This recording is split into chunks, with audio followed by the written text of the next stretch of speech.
Hello friends, कैसे हैं आप सभी। फ्रेंड्स, बड़े बुजुर्ग हमेशा बोलते हैं कि लालच और वासना हमें पतन की ओर लेकर जाती है। आज की हमारी कहानी भी कुछ ऐसी ही है, जिसमें हम देखेंगे कि कैसे लालच और वासना से मौत का सैलाब आ गया। तो चलिए ज्यादा देर न करते हुए शुरू करते हैं एक्सप्लेनेशन।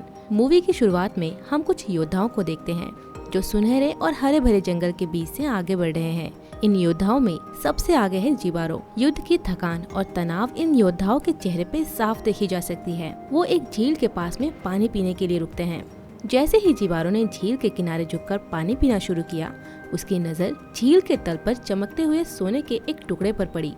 जिबारो हैरान रह गया। उसने सोने का टुकड़ा उठाकर ध्यान से देखा और सबसे पहले सोने की परख की, इस बात से अनजान कि पानी के अंदर से किसी की नजर उस पर बनी हुई है। अचानक उसे लगा कि उसके पीछे कोई है। वो पीछे मुड़ता है, लेकिन उसके पीछे कोई भी नहीं था। तभी उसके सामने पानी के अंदर से एक खूबसूरत बला निकलती है, जिसका नाम सायरन है। उसका पूरा शरीर सोने के जैसे चमक रहा है। सायरन उन सबको अपनी ओर अट्रैक्ट करने के लिए अजीब सा डांस करना शुरू कर देती है और डांस करते हुए वो चिल्लाती है। आवाज सुनकर सारे योद्धा उसकी ओर खींचे चले गए। वो सायरन की आवाज से इस तरह मदहोश हो गए कि सभी ने एक दूसरे के ऊपर तलवार से हमला करना शुरू कर दिया, जिससे कईयों की मौत हो गई और जो बच गए वो पानी में डूब गए।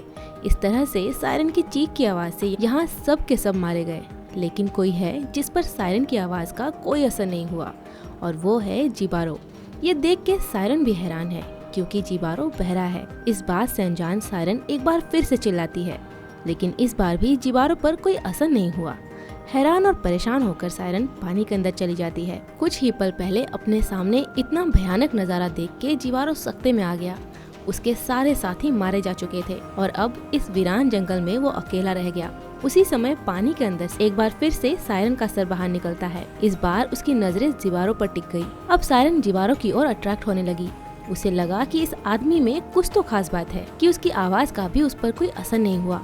लेकिन जिबारो अपनी जान बचाने के लिए वहाँ से भागता है और भागने की जल्दबाजी में वो एक पेड़ से टकराकर बेहोश हो जाता है। होश आने पर जिबारो को अपना सफर अब पैदल ही तय करना पड़ता है, क्योंकि उसका घोड़ा घायल हो चुका था। चलते चलते शाम हो चुकी थी। वो थक के चूर हो गया और एक पेड़ के नीचे बैठ गया। उसे कब नींद आ गई कि पता ही नहीं चला। वहीं पास की एक नदी से सायरन उसके पास आई। वो उसे पाने के लिए बेचैन है।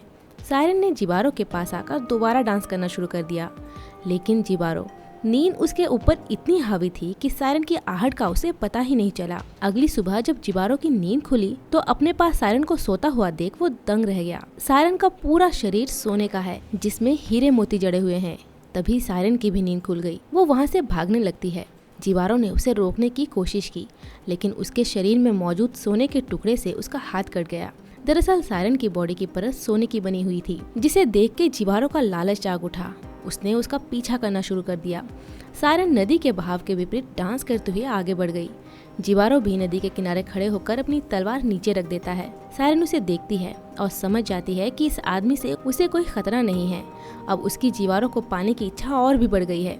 वो पहला इंसान है जो इसकी आवाज से जिंदा बच पाया है।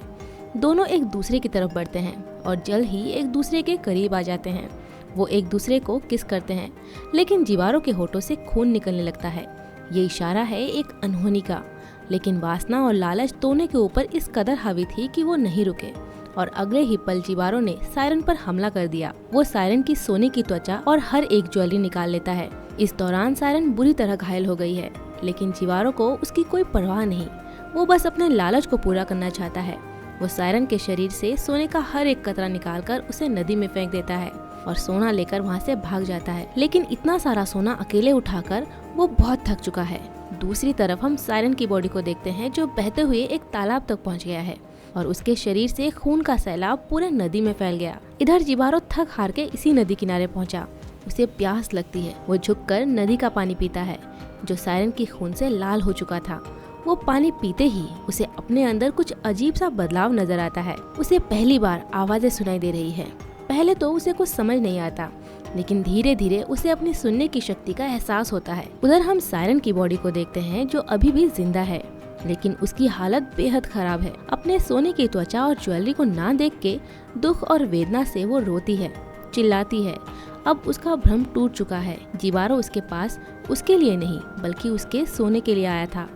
उधर सायरन के दुख से बेखबर जिवारो नदी के किनारे खड़ा है। उसे देखकर दर्द से सायरन चिल्लाने लगती है और अब जिवारो सुन सकता है, इसीलिए वो सायरन की तरफ अट्रैक्ट होता है। वो चाहकर भी अपने आप को रोक नहीं पाता। जिवारो तेजी से घूमता हुआ, डांस करता हुआ उसकी ओर खींचा चला जाता है और उसके साथ भी वही होता है जो उसके बाकी साथियों के साथ हुआ। पानी के नीचे हम बहुत सारे नरकंकाल देखते हैं। इसका मतलब है सायरन ने यहाँ हजारों लोगों को मारा है, पर अब सायरन के पास भी कुछ नहीं बचा।